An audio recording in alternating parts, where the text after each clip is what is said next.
어머니, 이렇게 예고도 없이 오시면 곤란해요. 엄마, 죄송한데 오늘 좀 바빠요. 중요한 미팅이 있어서. 장남은 10만 원, 차남은 5만 원을 쥐어주며 문을 닫았고 막내만이 엄마 밥 드셨어요? 라며 손을 잡아주었습니다. 돈으로는 살 수 없는 진심, 늙은 어머니의 마지막 선택은 모든 부모와 자식들에게 남긴 한마디였습니다. 진짜 부자는 마음이 따뜻한 사람이다. 기막힌 이야기 채널을 찾아주셔서 감사합니다. 구독과 좋아요는 무료입니다. 이 이야기가 재미있거나 공감되었다면 공감합니다. 댓글을 달아주시면 큰 힘이 됩니다. 서울 변두리 낡은 연립주택 2층 끝집에서 박순자의 하루가 시작됩니다. 새벽 5시 반, 겨울 어둠이 아직 채 거치지 않은 시각이었어요. 순자는 이불을 걷어내고 일어나 부엌으로 향했습니다. 낡은 슬리퍼가 차가운 마루를 스치는 소리만이 적막한 집안을 채웠어요. 추워라 추워! 순자는 가스레인지 앞에 앉아 무릎을 꿇고 불을 켰습니다. 파란 불꽃이 피어오르자 냄비를 올렸어요. 냉장고에서 꺼낸 멸치와 다시마를 넣고 물을 붓는 동안 순자는 창밖을 바라봤습니다. 아직 어둠이 가시지 않은 하늘 아래 빈 골목길이 쓸쓸하게 펼쳐져 있었어요. 큰 놈은 회사 부장이라더니 명절에도 얼굴을 안 비추고 혼잣말이 입 밖으로 새어나왔습니다. 순자는 국 끓이는 냄비를 지켜보며 계속해서 중얼거렸어요. 둘째는 미국물 먹었다고 인사도 없고 막내라도 있으니 살지. 그래, 막내라도 있으니까. 국물이 보글보글 끓어오르기 시작했습니다. 순자는 된장 한 숟가락을 풀어놓고 두부를 썰었어요. 칼질 하나하나가 익숙했습니다. 60년을 넘게 살아오며 매일 반복해온 손놀림이었거든요. 하지만 오늘따라 그 익숙함이 더 쓸쓸하게 느껴졌습니다. 순자는 국 한 그릇을 떠서 밥상머리에 앉았습니다. 텅 빈 식탁, 혼자 앉은 자리. 예전엔 이 자리에 남편이 있었고 세 아들이 있었어요. 왁자지껄 하던 아침 식탁이 언제부턴가 이렇게 조용해졌습니다. 남편은 10년 전에 세상을 떠났고 아이들은 하나둘 집을 나갔어요. 그래도 다들 잘 살고 있으니 다행이지 뭐. 순자는 스스로를 위로하듯 말했습니다. 하지만 국을 떠먹는 순자의 눈가엔 어느새 붉은 기운이 맴돌고 있었어요. 마지막으로 아이들 얼굴을 본 게 언제였더라? 추석! 아니, 그때도 큰아들 정호는 해외 출장이라며 오지 않았습니다. 둘째 정민은 잠깐 얼굴만 비추고 1시간도 안 되어 나갔고요.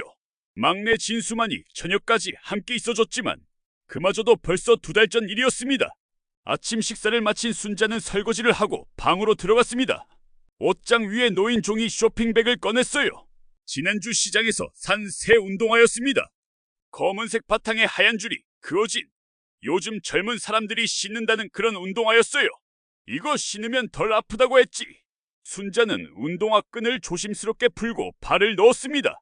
생각보다 편했어요. 발바닥이 푹신하게 받쳐지는 느낌이 좋았습니다. 거울 앞에 서서 발을 이리저리 살펴보던 순자는 문득 결심했어요. 그래, 오늘은 애들 얼굴이나 보러 가자. 순자는 두툼한 패딩 점퍼를 걸치고 가방을 챙겼습니다. 냉장고에서 며칠 전 담가둔 김치통을 꺼냈어요. 큰아들 네 집에 갖다 줄 요량이었습니다. 정호 며느리가 김치 담그는 걸 귀찮아한다는 걸 알고 있었거든요. 이거라도 갖다 주면 좋아하겠지. 현관문을 열고 나서자 차가운 겨울바람이 얼굴을 스쳤습니다. 순자는 목도리를 더 꽉 조이고 계단을 내려갔어요. 2층에서 1층까지 24개의 계단을 내려가는 동안 무릎이 욱신거렸습니다. 하지만 순자는 아랑곳하지 않았어요. 버스 정류장까지는 걸어서 5분 거리였습니다. 순자는 김치통을 든 손에 힘을 주고 걸었어요. 새 운동화 덕분인지 발이 한결 가벼웠습니다. 정류장에 도착하니 이미 몇 명의 사람들이 기다리고 있었어요. 출근길 직장인들과 등교하는 학생들이었습니다. 버스가 왔습니다. 순자는 교통카드를 찍고 뒷자리에 앉았어요. 창밖으로 스쳐 지나가는 서울 풍경을 바라보며 순자는 생각했습니다. 정호 녀석, 요즘 바쁘다고 전화도 잘 안 받더라. 오늘은 얼굴이라도 봐야지. 정민이도 만나고. 진수는 오늘 복지센터 근무하는 날이라고 했나? 버스는 강을 건너 강남으로 향했습니다. 순자가 사는 변두리 연립주택과는 전혀 다른 세상이었어요. 높이 솟은 아파트들, 번쩍이는 유리창, 깔끔하게 정돈된 거리. 순자는 창밖을 보며 작게 한숨을 내쉬었습니다. 내가 키운 애들이 저기 산다니 참 대단하지. 자랑스러운 마음과 동시에 묘한 서운함이 밀려왔습니다. 아이들이 잘 사는 건 좋은 일이에요. 하지만 잘 살수록 어머니와는 점점 멀어지는 것 같았습니다. 예전엔 그렇지 않았는데 가난했지만 함께 모여 밥 먹고 웃던 그때가 순자는 문득 그리워졌어요. 늙은 어머니의 일상은 늘 자식 걱정으로 시작되고 자식 서운함으로 끝나는 법이었습니다. 버스에서 내린 순자는 고급 아파트 단지 앞에 섰습니다. 레미안 센트럴파크라는 커다란 금색 글자가 정문 위에 빛나고 있었어요. 순자는 그 글자를 올려다보며 작게 중얼거렸습니다. 우리 정호가 여기 산다고? 참 대단하네. 정문을 지나 단지 안으로 들어서자 넓은 광장이 펼쳐졌습니다. 분수대가 있고 잘 가꿔진 나무들이 줄지어 서 있었어요. 겨울인데도 푸른 잔디가 깔려 있었습니다. 순자는 김치통을 든 손을 바꿔 쥐며 천천히 걸었어요. 동호수를 확인하며 찾아간 곳은 3동이었습니다. 엘리베이터 앞에서 순자는 잠시 망설였어요. 이렇게 예고 없이 찾아가도 괜찮을까? 하지만 이미 여기까지 왔는데 그냥 돌아갈 수는 없었습니다. 아들 집인데 뭐 어미가 찾아가는데 예고가 필요한가? 순자는 스스로를 다독이며 엘리베이터 버튼을 눌렀습니다. 23층. 엘리베이터가 올라가는 동안 순자의 가슴은 두근거렸어요. 설레기도 했고 동시에 불안하기도 했습니다. 띵동! 엘리베이터 문이 열리고 순자는 복도로 나왔습니다. 2301호. 정호의 집 앞에 선 순자는 초인종을 눌렀어요. 한 번, 두 번. 하지만 아무 대답이 없었습니다. 집에 없나? 순자는 다시 한번 초인종을 눌렀습니다.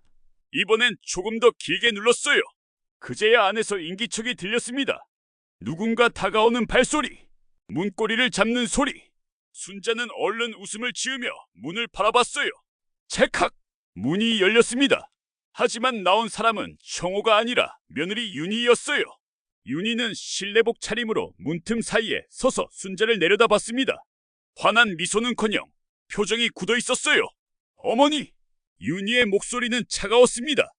반가움이라곤 찾아볼 수 없는 오히려 당혹스러움이 섞인 말투였어요.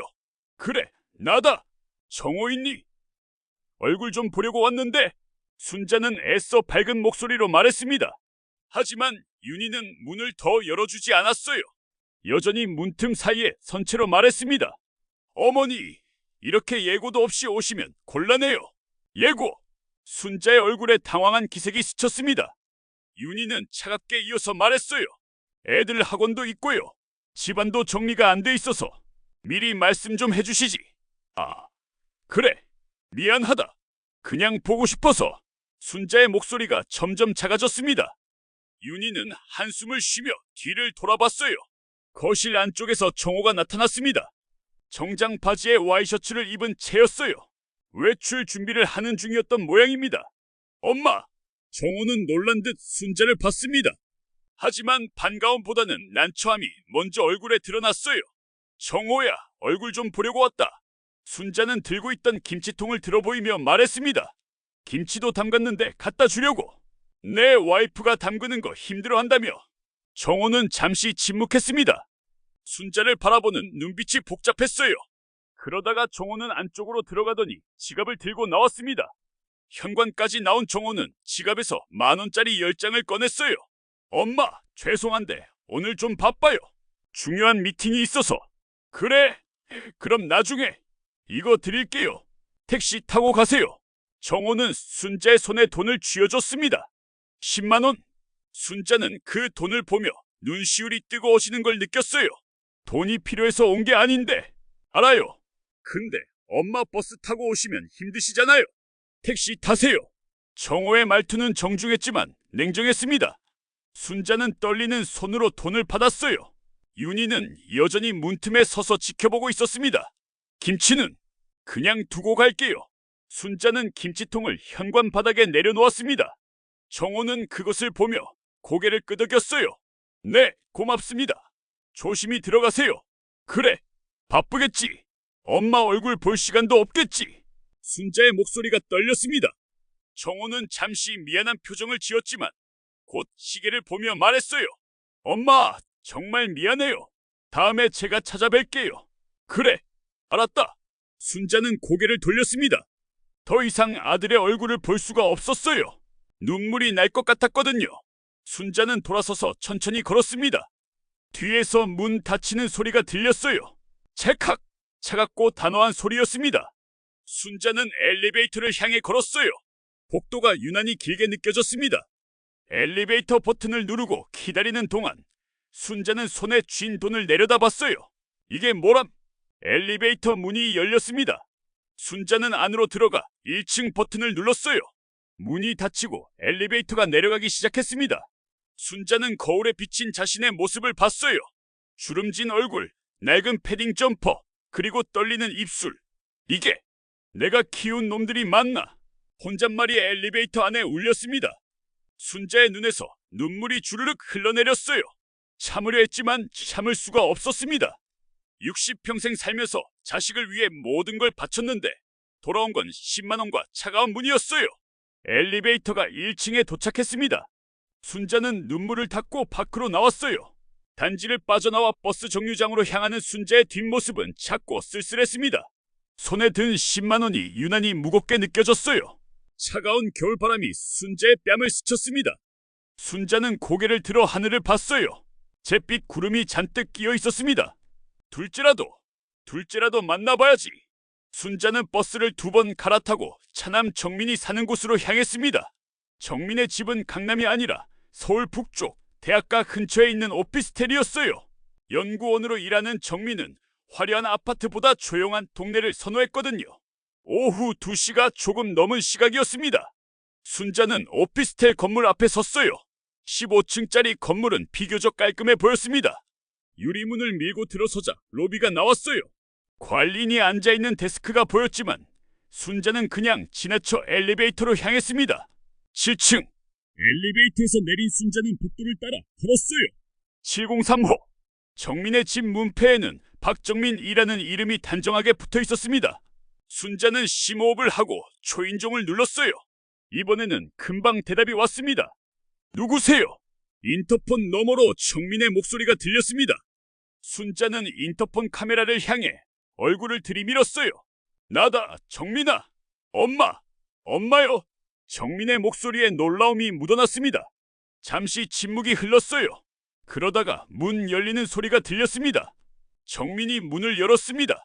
검은색 안경을 쓰고 회색 트레이닝복을 입은 정민의 모습이 보였어요. 머리는 산발이었고 얼굴에는 피곤한 기색이 역력했습니다. 엄마, 왜 갑자기? 보고 싶어서 왔지. 들어가도 되니?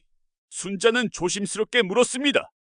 정민은 잠시 망설이다가 문을 열어줬어요. 순자는 안으로 들어섰습니다.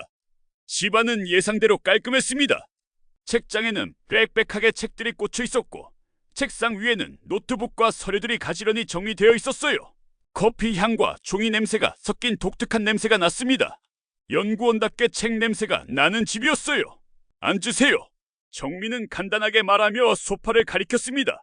순자는 소파에 앉았어요. 정민은 부엌으로 가더니 물 한 컵을 따라왔습니다. 물이나 드세요. 그래, 고맙다. 순자는 물을 받아 마셨습니다. 정민은 순자 맞은편 의자에 앉았어요. 두 사람 사이에 어색한 침묵이 흘렀습니다. 요즘 어떻게 지내니? 순자가 먼저 입을 열었습니다. 정민은 안경을 고쳤으며 대답했어요. 바빠요. 논문 마감이 다음 주거든요. 그래, 힘들겠구나. 네, 그래서 요즘은 거의 집에만 있어요. 정민의 대답은 짧고 건조했습니다. 순자는 정민의 얼굴을 바라봤어요. 어렸을 적 정민은 말이 많은 아이였습니다.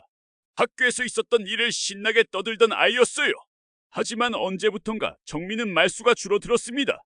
대학에 가고 유학을 다녀오고 연구원이 되면서 점점 더 말이 없어졌어요. 밥은 먹었니? 엄마가 뭐 해줄까? 아니요, 괜찮아요. 배달 시켜 먹었어요. 배달?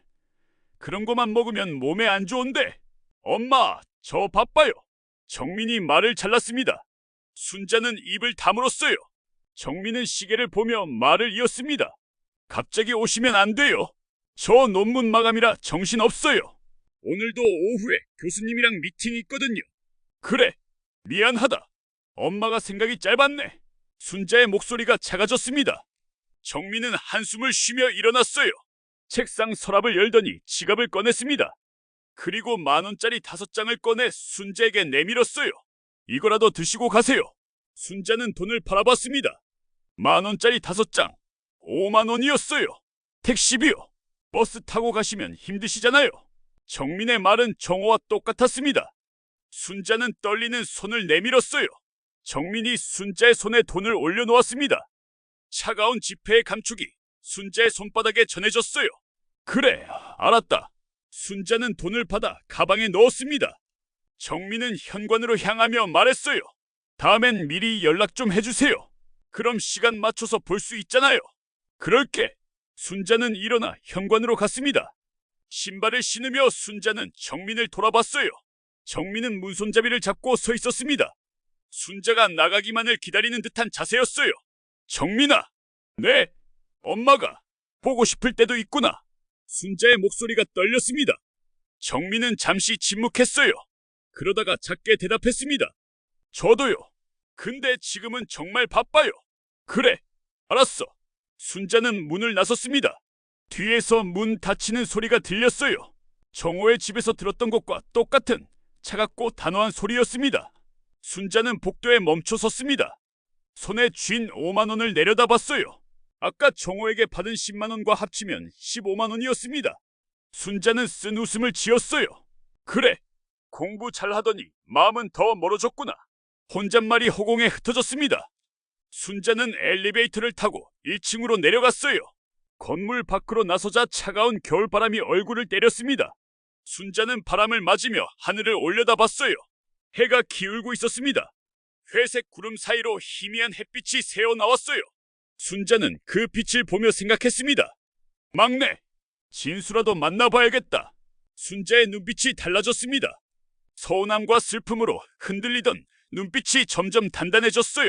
순자는 패딩 지퍼를 목까지 올리고 걸음을 옮겼습니다. 찬바람이 불어왔지만 순자는 멈추지 않았어요. 저녁 무렵이 되어서야 순자는 막내 진수가 일하는 복지센터에 도착했습니다. 서울 외곽 낡은 상가 건물 2층에 자리 잡은 작은 복지센터였어요. 건물 외벽에는 희망복지센터라는 페인트가 벗겨진 간판이 걸려 있었습니다. 순자는 가파른 계단을 올라갔습니다. 무릎이 아팠지만 참았어요. 2층 복도 끝에서 환한 불빛이 새어 나오고 있었습니다. 그리고 웃음소리가 들렸어요. 아이들 웃음소리, 어른들 대화 소리가 섞여 복도까지 들려왔습니다. 순자는 복지센터 문 앞에 섰습니다. 유리문 너머로 안이 보였어요. 넓지 않은 공간에 낡은 테이블 몇 개가 놓여 있었고 아이들이 숙제를 하고 있었습니다. 한쪽에서는 어르신 몇 분이 차를 마시며 이야기를 나누고 있었어요. 그리고 그 사이를 진수가 분주하게 오가고 있었습니다. 순자는 문을 밀고 들어갔습니다. 따뜻한 공기가 얼굴을 감쌌어요. 히터가 켜져 있었습니다. 문 여는 소리에 진수가 고개를 들었어요. 엄마! 진수는 깜짝 놀라며 달려왔습니다. 30대 중반의 진수는 청바지에 후드 티셔츠를 입고 있었어요. 얼굴에는 환한 미소가 가득했습니다. 엄마! 연락도 없이 왜 혼자 오셨어요? 제가 모시러 갈걸. 진수의 목소리에는 진심 어린 걱정이 담겨 있었습니다. 순자는 그 목소리를 듣는 것만으로도 가슴이 따뜻해지는 걸 느꼈어요. 그냥 보고 싶어서 왔다. 추운데 많이 힘드셨죠? 여기 앉으세요. 진수는 순자의 손을 잡고 안쪽 자리로 안내했습니다. 히터 가까운 곳에 의자를 당겨주며 순자를 앉혔어요. 그리고는 재빨리 뜨거운 보리차를 따라왔습니다. 이거 드시고 좀 녹으세요. 고맙다, 진수야. 순자는 따뜻한 컵을 두 손으로 감쌌습니다. 손이 녹아드는 것 같았어요. 진수는 순자 옆에 앉으며 물었습니다. 형들 만나고 오셨어요? 순자는 고개를 끄덕였습니다. 말은 하지 않았지만 순자의 얼굴에는 피곤함과 서운함이 역력했어요. 진수는 순자의 표정을 읽었습니다. 형들이 또 바빴나 봐요? 그래, 다들 바쁘더라. 순자의 목소리가 작아졌습니다. 진수는 더 이상 묻지 않았어요. 대신 일어나며 말했습니다. 엄마, 저녁 드셨어요? 안 드셨으면 제가 국밥 사올게요. 여기 근처에 맛있는 데 있거든요. 아니더라, 괜찮아. 배 안 고프다. 에이, 그래도 드셔야죠. 오늘은 제가 사는 날이에요. 진수는 밝게 웃으며 재킷을 걸쳤습니다. 복지센터에 있던 다른 직원에게 잠깐 다녀오겠다고 말하고 진수는 순자와 함께 밖으로 나갔어요. 복지센터에서 걸어서 5분 거리에 국밥집이 있었습니다. 허름한 외관이었지만 안은 따뜻했어요. 진수는 순자를 구석자리에 앉히고 국밥 2개를 주문했습니다. 여기 국밥 진짜 맛있어요. 사장님이 30년째 하신대요. 진수는 신이 나서 말했습니다. 순자는 진수의 얼굴을 가만히 바라봤어요. 형들과는 달리 진수의 얼굴에는 진심 어린 기쁨이 가득했습니다. 어머니를 만난 게 정말 기쁜 것 같았어요. 곧 김이 모락모락 나는 국밥이 나왔습니다. 진수는 순자 앞에 국밥을 놓으며 말했어요. 자, 드세요. 식기 전에 빨리요. 순자는 숟가락을 들었습니다. 국물을 한 모금 떠먹었어요. 구수하고 따뜻한 맛이 입안에 퍼졌습니다. 순자는 그 맛에 눈물이 날 것 같았어요. 음식이 맛있어서가 아니었습니다. 이렇게 정성스럽게 챙겨주는 사람이 있다는 게 고마워서였어요. 맛있죠? 그래, 맛있다. 순자는 고개를 숙이고 국밥을 먹었습니다. 눈물이 떨어질까봐 고개를 들 수가 없었어요. 진수는 순자가 천천히 먹는 걸 지켜보며 자신도 국밥을 떠먹었습니다. 엄마, 요즘 건강은 어때요? 무릎은 좀 괜찮으세요? 응, 괜찮아. 약 먹고 있으니까. 약값은 충분해요. 돈 필요하면 말씀하세요. 아니다, 충분해. 내가 매달 보내주는 거 있잖니. 진수는 한 달에 30만 원씩 순자에게 생활비를 보내고 있었습니다. 복지센터 직원으로 받는 월급이 많지 않았지만 진수는 꼬박꼬박 어머니께 돈을 보냈어요. 반면 정호와 정민은 명절에 10만 원씩 주는 게 전부였습니다. 그래도 부족하면 언제든 말씀하세요. 제가 더 드릴게요. 내가 어디 부자니? 너도 돈 모아야지. 저는 괜찮아요. 혼자 사는데 뭐 돈 쓸 데 없어요. 진수는 환하게 웃었습니다. 순자는 그 웃음을 보며 가슴이 뜨거워졌어요. 이 아이만큼은 진수만큼은 달랐습니다. 돈이 없어도 지위가 없어도 진수는 어머니를 진심으로 사랑했어요. 국밥을 다 먹고 나서 두 사람은 복지센터로 돌아왔습니다. 진수는 순자를 집까지 데려다 주겠다고 했지만 순자는 괜찮다고 했어요. 버스 타면 금방이야. 걱정 마라. 그래도 제가 택시라도 불러드릴게요. 아니다, 괜찮아. 순자는 고개를 저었습니다. 택시를 타고 싶지 않았어요. 오늘 형들에게 받은 택시비가 가방 속에 그대로 있었습니다. 그 돈으로 택시를 타고 싶지 않았어요. 그럼 조심히 들어가세요. 도착하면 문자 주세요. 그래, 알았다. 순자는 진수를 안아줬습니다. 진수도 순자를 꼭 안았어요. 따뜻한 체온이 전해졌습니다. 진수야. 네, 엄마. 넌 엄마한테 항상 따뜻하구나. 순자의 목소리가 떨렸습니다.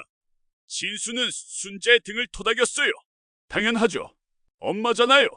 그날 밤 버스를 타고 집으로 돌아가는 순자는 창밖을 바라보며 생각했습니다. 가슴 속에서 무언가가 단단해지는 걸 느꼈어요. 내 남은 인생 진짜 효자에게 주리라. 그로부터 사흘이 지난 어느 날 아침이었습니다.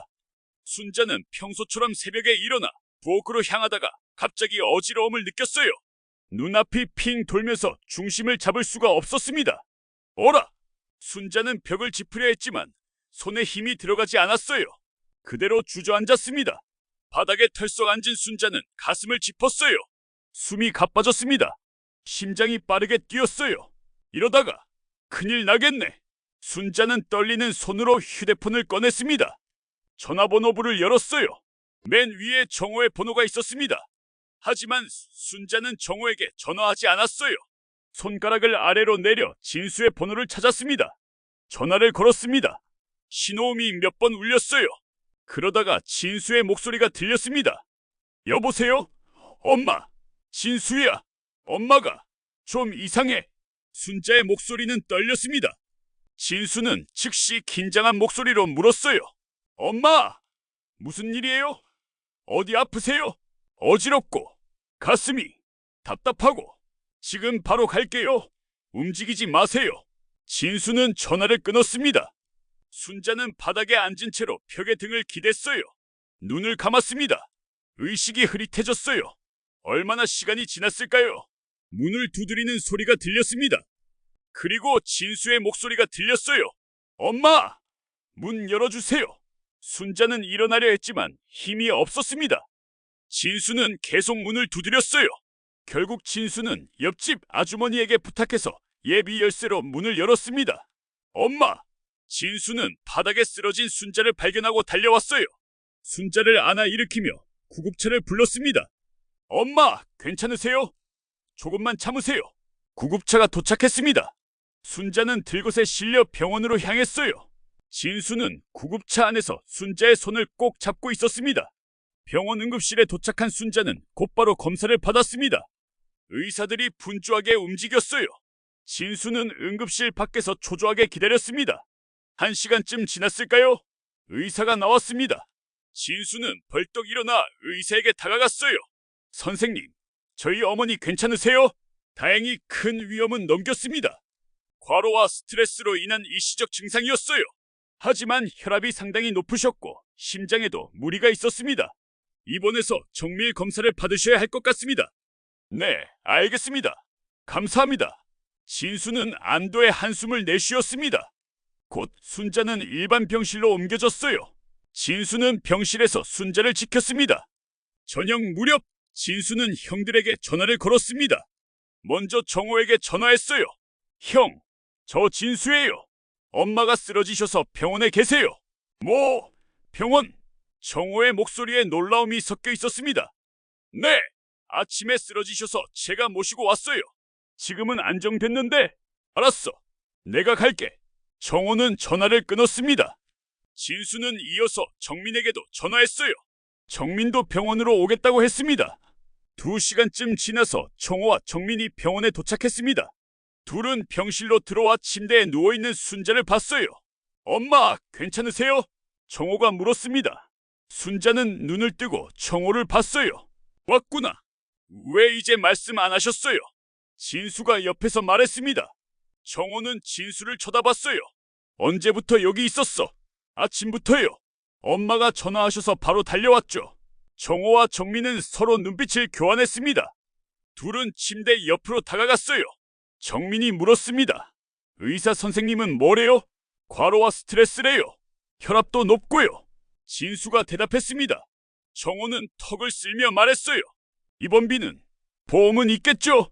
순자는 정호를 바라봤습니다. 정호의 첫마디가 보험 이야기였어요.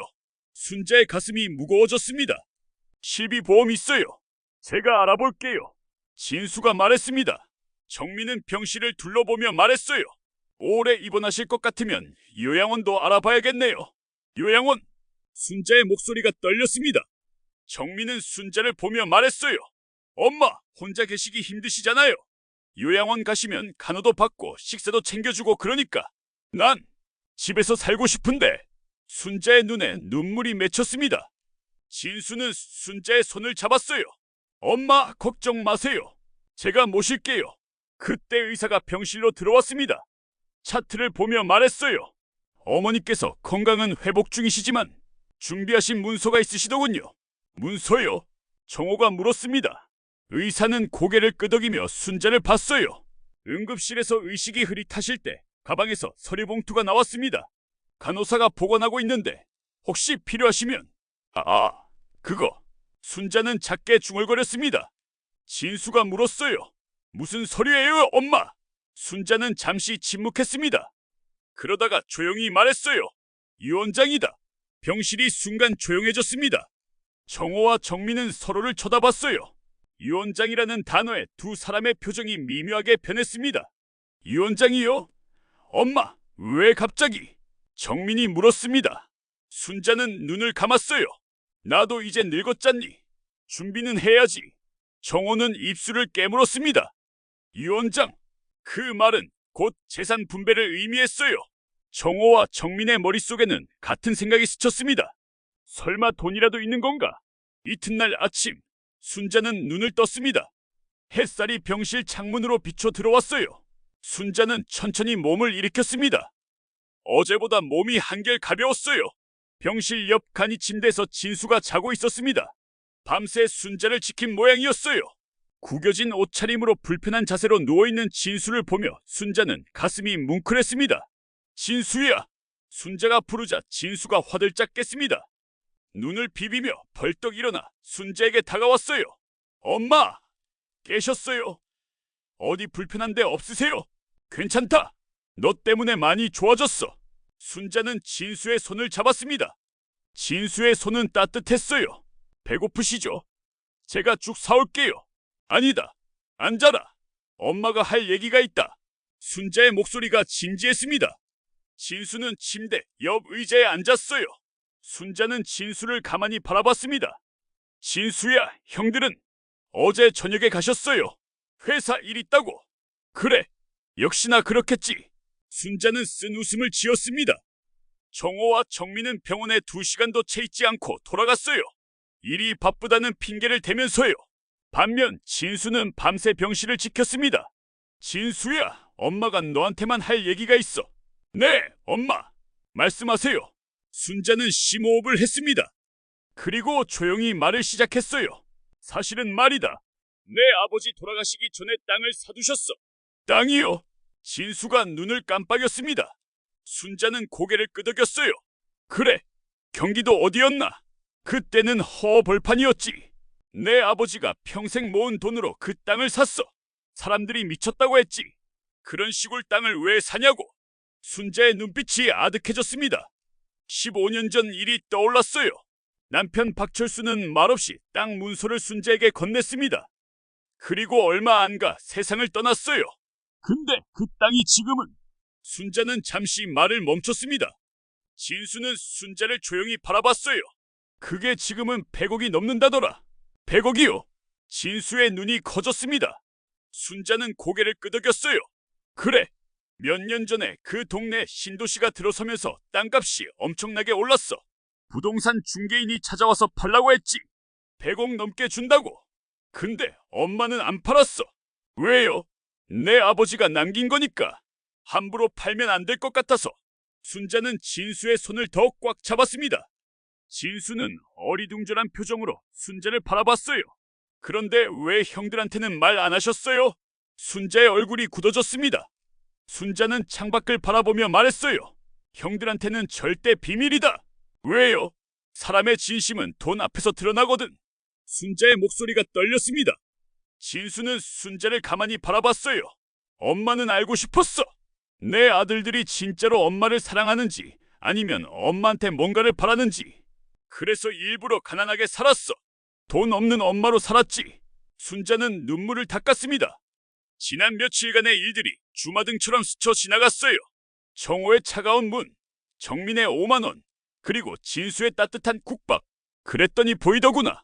누가 진짜 효자인지. 진수는 아무 말도 하지 못했습니다. 목이 메었어요. 순자는 진수의 얼굴을 바라보며 말을 이었습니다.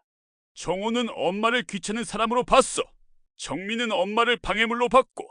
근데 너만은 달랐어. 진수야. 엄마, 너는 엄마한테 돈 한 푼 기대하지 않았어. 오히려 내가 번 적은 돈으로 엄마를 챙겼지. 국밥도 사주고 생활비도 보내주고 엄마가 아플 때 밤새 지켜주고. 순자의 눈에서 눈물이 주르륵 흘러내렸습니다. 진수도 눈시울이 붉어졌어요. 당연한 거예요, 엄마. 엄마잖아요. 진수의 목소리가 떨렸습니다. 순자는 진수를 꼭 안았어요. 그래서 엄마가 결정했어. 그 땅은, 그 100억은 전부 내 거다. 엄마, 그런 거 필요 없어요. 진수는 고개를 저었습니다. 눈물을 흘리며 말했어요. 저는 돈 필요 없어요. 그냥 엄마가 오래만 사세요. 건강하게만 계세요. 그게 저한테는 100억보다 더 소중해요. 순자는 진수의 얼굴을 두 손으로 감쌌습니다. 진수의 눈을 똑바로 바라봤어요. 그 말이면 충분하다. 순자는 미소를 지었습니다. 오랜만에 진심으로 웃는 얼굴이었어요. 진수는 순자를 꼭 안았습니다. 두 사람은 한참 동안 아무 말 없이 서로를 안고 있었어요. 창밖으로 햇살이 환하게 비춰 들어왔습니다. 병실은 따뜻했어요. 순자는 진수의 품에 안긴 채로 생각했습니다. 이 아이에게 주는 게 맞아. 이 아이만이 진짜 엄마를 사랑했어.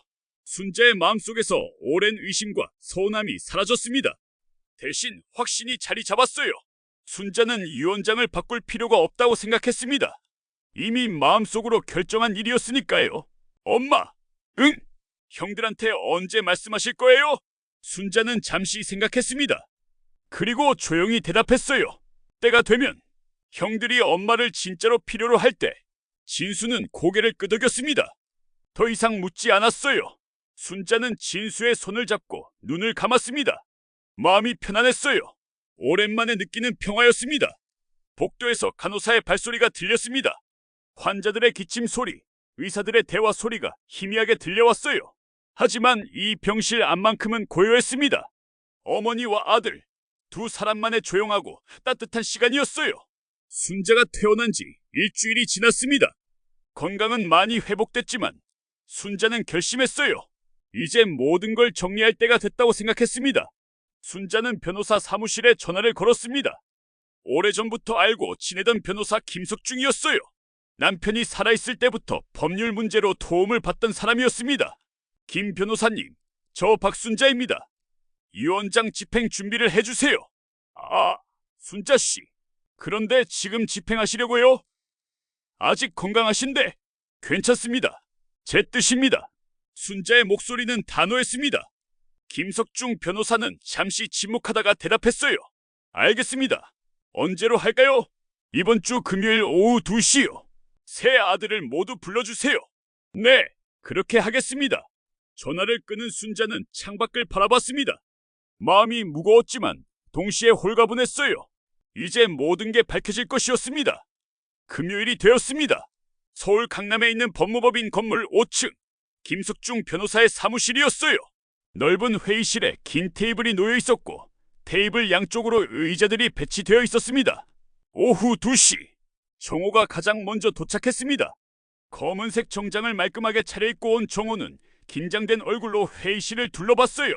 곧이어 정민도 도착했습니다. 정민 역시 평소와 달리 정장을 입고 왔어요. 형, 왔구나. 두 사람은 간단히 인사를 나눴습니다. 테이블 양쪽에 마주 앉았어요. 정호는 손가락으로 테이블을 톡톡 두드렸습니다. 정민은 안경을 벗었다 썼다를 반복했어요. 둘 다 불안한 기색이 역력했습니다.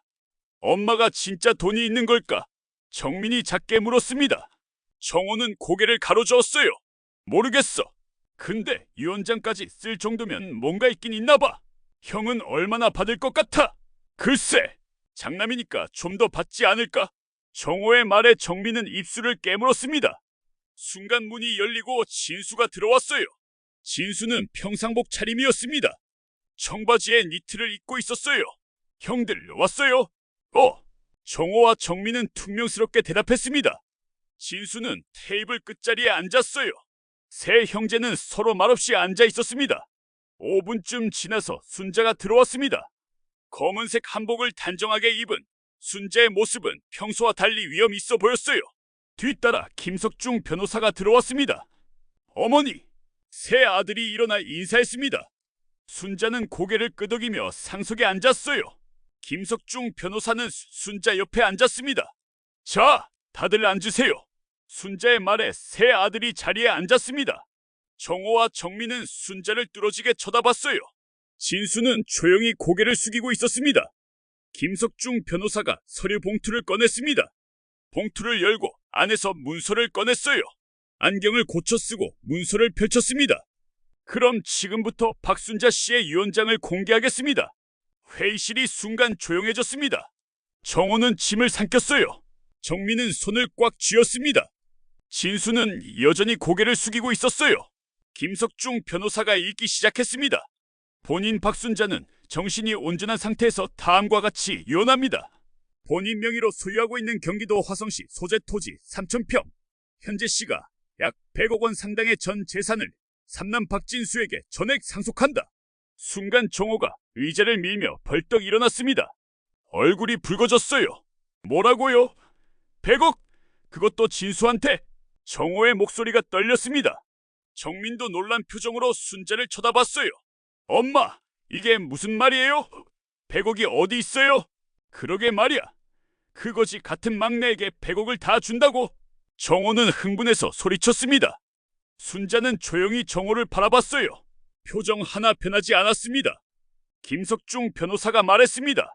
순자 씨께서는 15년 전 남편분께서 구매하신 토지를 소유하고 계십니다. 최근 그 지역이 신도시로 개발되면서 토지 가치가 100억 원 이상으로 평가됐습니다. 이건 말도 안 돼요. 정민이 소리쳤습니다. 안경을 벗어 테이블에 내려놓으며 말했어요.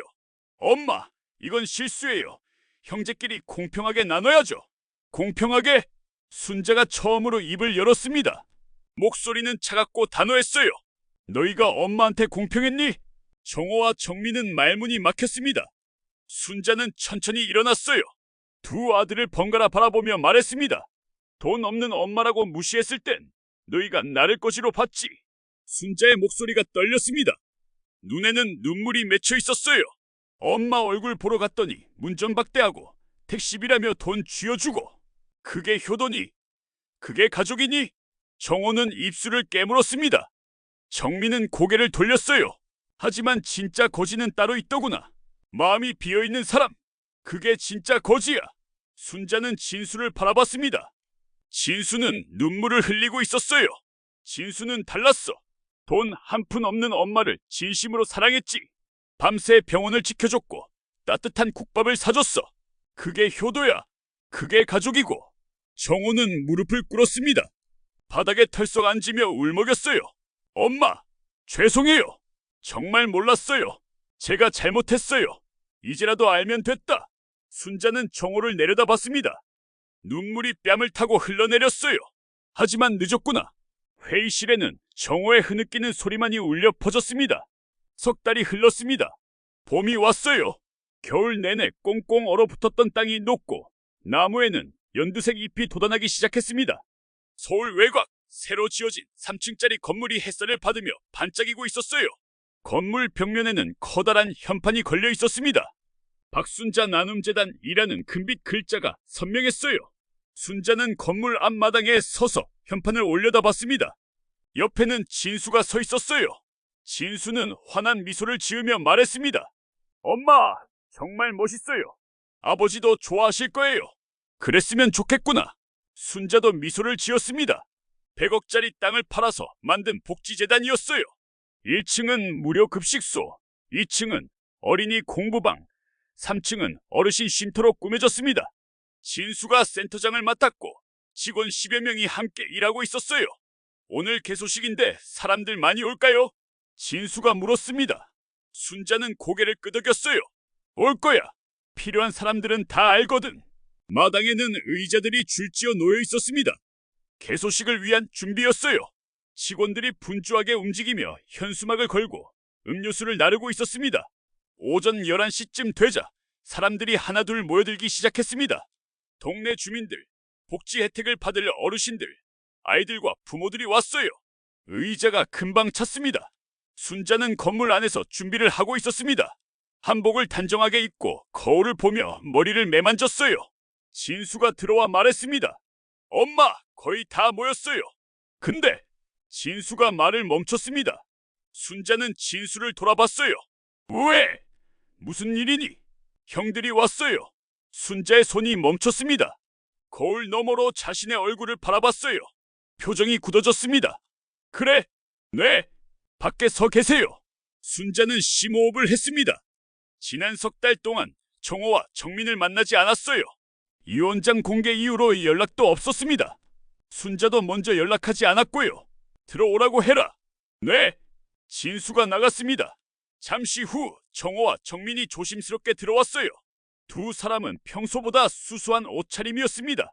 정호는 검은색 셔츠에 면바지를 입고 있었고 정민도 간단한 니트 차림이었어요. 엄마! 정호가 먼저 입을 열었습니다. 목소리가 떨렸어요. 순자는 거울을 보며 대답했습니다. 왔구나. 네.